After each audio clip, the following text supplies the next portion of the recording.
Hello and welcome to the management classes. आज इस video में हम लोग फंक्शंस ऑफ सेंट्रल बैंक को देखेंगे। हम देखेंगे सेंट्रल बैंक, पहले थोड़ा सा इंट्रोडक्शन लेंगे सेंट्रल बैंक का, फिर हम जाएंगे कि सेंट्रल बैंक के फंक्शंस क्या क्या हैं। देखिए, इस वीडियो का जो मैंने मटेरियल लिया है, जो टीचिंग मटेरियल लिया है, वो मैंने आरबीआई की वेबसाइट से लिया है, बायजूस से लिया है मेन। बाकी मैंने थोड़ा और सोर्सेज से लिया है, लेकिन मेन जो मैंने लिया है वो बायजूस की वेबसाइट से और आरबीआई की वेबसाइट से लिया है। देखिए, सेंट्रल बैंक किसी भी कंट्री का बैंकिंग सिस्टम की एक एपेक्स बॉडी होता है। जनरली आप ये वर्ड सुनते होंगे, एपेक्स बॉडी कहलाता है, यानी एपेक्स फाइनेंशियल इंस्टीट्यूशन होता है पूरे कंट्री के बैंकिंग सिस्टम का। एपेक्स को आप एक तरीके से समझ लीजिए टॉप।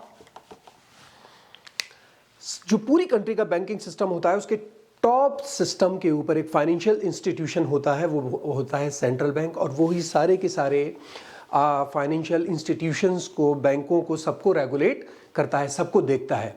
और ये एक, आप मान लीजिए, किसी भी कंट्री के इकोनॉमिक और फाइनेंशियल सिस्टम का बहुत ही ज़्यादा इम्पॉर्टेंट, क्रूशियल और बहुत ही ज़्यादा जिसका महत्व होता है। इससे ही सिस्टम को आगे, बैंकिंग सिस्टम को आगे बढ़ाया जाता है, और ये अपने आप में इंडिपेंडेंट होता है। मतलब इसकी फंक्शनिंग पर कोई अपना प्रेशर नहीं डाल सकता, कोई भी अथॉरिटी इसके ऊपर नहीं डाल सकती। इसके आप अपनी एक इंडिपेंडेंट अथॉरिटी होती है। ये कोई भी डिसीजन कंट्री के फाइनेंशियल के जो कंडीशंस हैं, जो हालात हैं उसको देख के अपने आप ले सकता है। और इसकी बहुत ज़्यादा रेस्पॉन्सिबिलिटीज़ होती हैं, जैसे controlling, regulating and stabilising the monetary and banking structure of a country, और पूरी कंट्री के अंदर जो सप्लाई ऑफ मनी है उसको कंट्रोल करना, यानी पूरे फाइनेंशियल सिस्टम को कंट्रोल करना इसका काम रहता है। हमारे इंडिया के अंदर RBI, reserve Bank of India, जो हमारा सेंट्रल बैंक है, रिजर्व बैंक ऑफ इंडिया, ये 1935 के अंदर सेटअप किया गया था। और ये इसकी ओनरशिप रहती है इसकी ministry of finance, government of India की। ये हमारा जो बैंक है, ये भी रिस्पॉन्सिबल है control, issue and maintaining supply of Indian rupee. Indian rupee को मेंटेन करना, इशू करना और सप्लाई करना। इसके आरबीआई, सिर्फ एक आरबीआई के ऊपर मैं बाद में एक वीडियो बनाकर पोस्ट कर दूंगा, हो सकता है इसी के बाद डाल दूं, तो इस पर हम बाद में बात करेंगे। अब हम चलते हैं जर्नल फंक्शंस की तरफ, कि जो सेंट्रल बैंक होता है। देखिए, हर कंट्री के कोई एक दो फंक्शन हो सकते हैं अलग हों, लेकिन जर्नल फंक्शंस होते हैं जो सारी कंट्री में जो भी सेंट्रल बैंक होते हैं उनके एक फंक्शन होते हैं, एक से फंक्शन होते हैं, उन्हीं को हम लोग कहते हैं journal functions of central bank. ठीक है, तो मैं समझाने से पहले लिखता जाऊं, समझाता जाऊं, उसमें टाइम ज़्यादा जाता है, तो मैं पहले सारे पॉइंट यहाँ लिख लेता हूँ, लिखकर फिर मैं एक एक को डिस्कस करता चला जाऊँगा। ठीक है, ओके। तो मैंने सारे फंक्शंस लिख लिए, अब हम इसको एक एक करके डिस्कस करते चले जाएंगे। देखिए, पहला है currency regulator of bank of issue, यानी इस के अंदर आएगा कि ये करेंसी को प्रिंट करता है, नोट्स हैं, करेंसी हैं, कॉइन्स हैं, इनको ये प्रिंट करता है, नोट्स इशू करता है इकोनॉमी के अंदर। इसीलिए इसको हम बैंक ऑफ इशू भी कहते हैं, क्योंकि अगर मार्केट के अंदर जितना पैसा आप देख रहे हैं वो सेंट्रल बैंक का ही इशू किया हुआ होता है।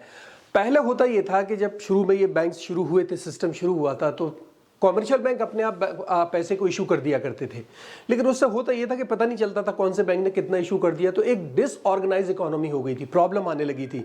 तो उसको खत्म करने के लिए सारी कंट्रीज की, यानी वर्ल्ड की जितनी भी अथॉरिटीज हैं, सब ने मिलकर एक डिसीजन लिया, सारी गवर्नमेंट ने मिलकर, कि हम सिर्फ एक अथॉरिटी बना देते हैं, यानी सेंट्रल बैंक को एक अथॉरिटी बना देते हैं कि जो कि सिर्फ मनी को इशू करेगी। अब उसके पास पूरा हिसाब होता है कि मार्केट में कितना पैसा है और कितना पैसा ज़्यादा है, कितना कम है, क्या वो उसके हिसाब से काम कर लेती हैं। इससे होता यह है हमारे सर्कुलेशन में या balance of supply of money के अंदर एक यूनिफॉर्मिटी आ जाती है।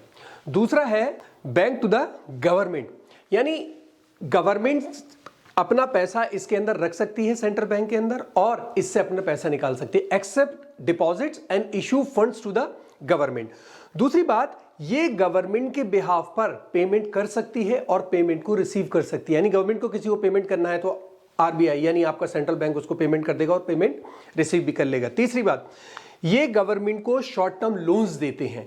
गवर्नमेंट को होता है कभी बैलेंस ऑफ ट्रेड के अंदर प्रॉब्लम आ जाती है, या कभी कोई डाउन टर्न होता है गवर्नमेंट के अंदर, तो उसको पैसे की जरूरत पड़ती है, तो ये गवर्नमेंट को लोन ऑफर कर देता है। तीसरी बात, ये गवर्नमेंट का एक एडवाइजर और एजेंट होता है, यानी गवर्नमेंट का एडवाइजर होता है और एक एजेंट होता है जो बहुत सारी चीज़ों पर एडवाइस करता है। जैसे इकोनॉमिक पॉलिसीज पर आपका सेंट्रल बैंक एडवाइस देगा, अपनी कैपिटल मार्केट पर, मनी मार्केट, और जो गवर्नमेंट के लोन्स वगैरह होते हैं उस सब पर ये एडवाइस भी देता है। और बहुत इंपॉर्टेंट एक फंक्शन इसका ये भी होता है इसी के अंदर, बैंक्स टू द गवर्नमेंट, कि गवर्नमेंट जो पॉलिसीज बनाती है, फिस्कल और मॉनेटरी पॉलिसी जो बनाती है, उसके अंदर इसका पूरा हाथ रहता है। एक इंपॉर्टेंट इंस्ट्रूमेंट होता है ये, जिसके जरिए हम मॉनेटरी और फिस्कल पॉलिसी को बना लेते हैं। तीसरा है कस्टोडियन ऑफ कैश रिजर्व।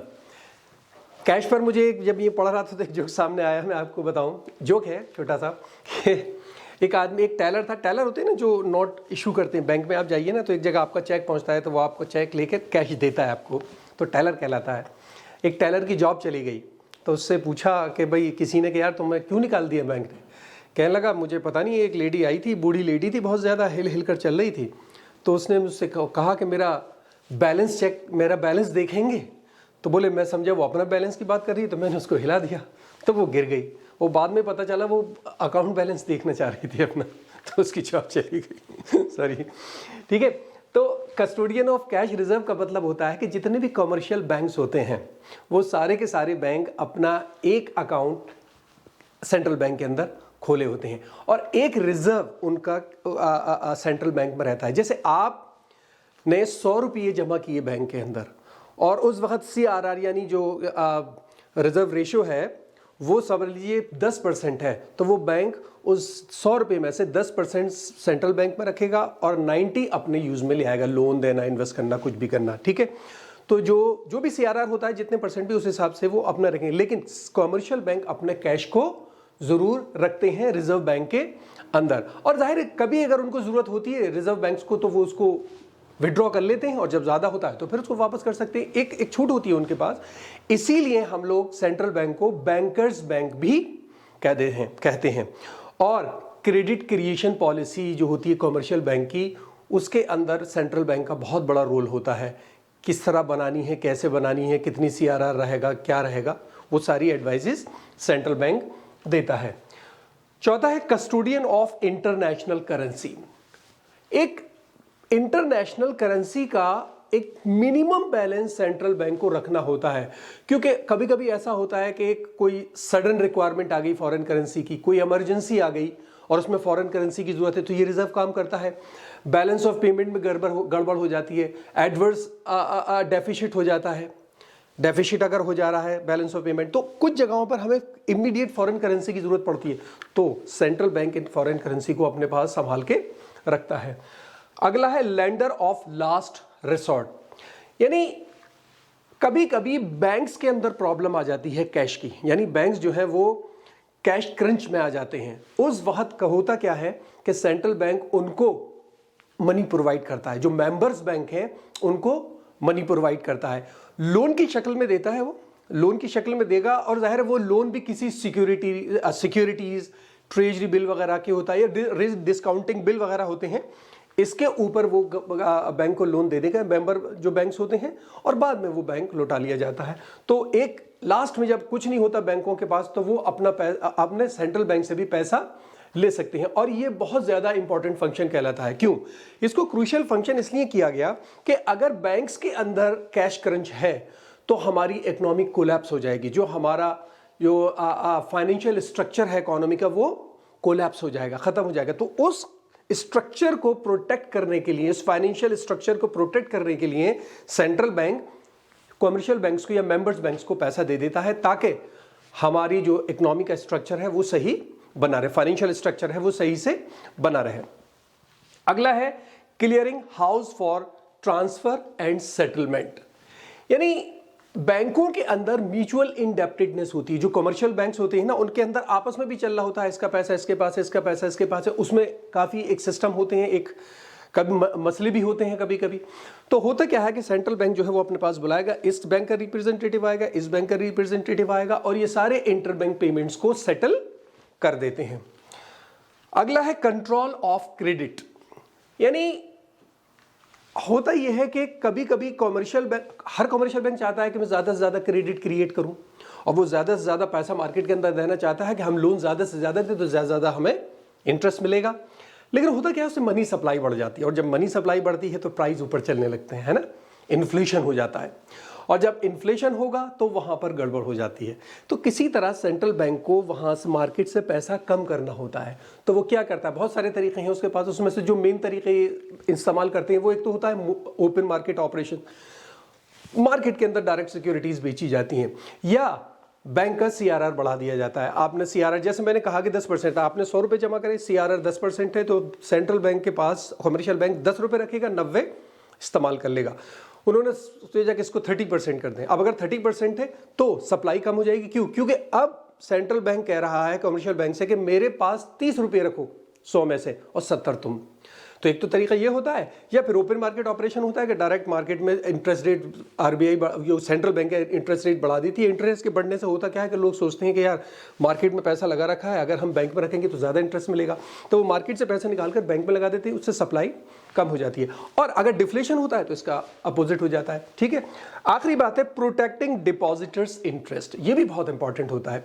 भाई आपने पैसा बैंक में जमा कर दिया, अब क्या मालूम बैंक कब कहां किस करवट जाए, है ना, तो जो उसकी फंक्शनिंग होती है उस पर सेंट्रल बैंक पूरी नजर रखता है कि बैंक्स किस तरह काम कर रही हैं, कहां लगा रही हैं पैसा, कितना लोन दे दिया कितना नहीं। क्यों? क्योंकि सेंट्रल बैंक की जिम्मेदारी होती है डिपॉजिटर्स के इंटरेस्ट को प्रोटेक्ट करना। ठीक है, तो ये इसके कुछ फंक्शंस हैं। अच्छा, एग्जांपल्स, अगर आप बड़े बड़े एग्जांपल लीजिए, मैं कहूं तो जो वेल नोन है, जैसे यूएसए के अंदर ले लीजिए, फेडरल रिजर्व है, वो वहाँ का सेंट्रल बैंक है। इंडिया के अंदर आप जानते हैं हमारा रिजर्व बैंक ऑफ इंडिया है, आरबीआई है। चाइना के अंदर कौन सा है? People's Bank of China. इसी तरह यूके के अंदर बैंक ऑफ इंग्लैंड है। यूरोपियन यूनियन के अंदर यूरोपियन सेंट्रल बैंक है। हर कंट्री में आप जाइए तो वहाँ उसका एक ना एक सेंट्रल बैंक जरूर होगा। ठीक है, तो यही सेंट्रल बैंक के फंक्शन है। कुछ थोड़ा बहुत सेंट्रल बैंक के बारे में है, इंट्रोडक्शन है। मुझे उम्मीद है समझ में आया होगा, और अगर कोई प्रॉब्लम हो तो मुझे कमेंट बॉक्स में बताइएगा। इसके बाद मैं कोशिश करूंगा कि जल्दी आरबीआई पर भी एक वीडियो डाल दूं। ठीक है, इस वीडियो में इतना ही। Thank you so much.